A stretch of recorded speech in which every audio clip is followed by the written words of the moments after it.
ఈరోజు బైబిల్ అధ్యయనం కీర్తనల గ్రంథము 47 అధ్యాయము 10 వచనాలు చదువుకుందాం. ప్రార్థన. మిక్కిలి ప్రేమ కలిగిన దేవా, నీకు వందనాలయ్యా. చదువుతున్నటువంటి లేఖన భాగములలో మాకు జ్ఞానాన్ని అనుగ్రహించండి. ఆమేన్. సర్వజనులారా చప్పట్లు కొట్టుడి, జయధ్వనులతో దేవుని గూర్చి ఆర్భాటము చేయుడి.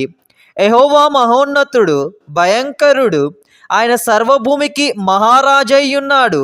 ఆయన జనములను మనకు లోపరచును, మన పాదముల క్రింద ప్రజలను అనగద్రొక్కును.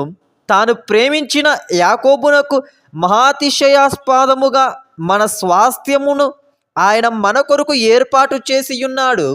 దేవుడు ఆర్భాటముతో ఆరోహణమాయెను, బూరధ్వనితో యెహోవా ఆరోహణమాయెను.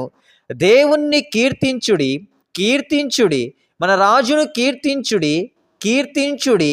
దేవుడు సర్వభూమికి రాజయ్యున్నాడు. రమ్యముగా కీర్తనలు పాడుడి. దేవుడు అన్యజనులకు రాజయ్యున్నాడు. దేవుడు తన పరిశుద్ధ సింహాసనము మీద ఆసీనుడయ్యున్నాడు. జనముల ప్రధానులు అబ్రహాము యొక్క దేవునికి జనులై కూడియున్నారు. భూనివాసులు ధరించుకొను కేడెములు దేవునివి అయి ఆయన మహోన్నతుడు ఆయను. ఆమేన్. చివరి ప్రార్థన.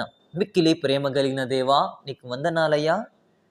ఏదైతే చదివి ఉంటున్నామో ప్రతి వాక్యము ప్రతి హృదయంలో ఫలింపచేయమని ప్రార్థిస్తున్నాను తండ్రి. ఆమేన్.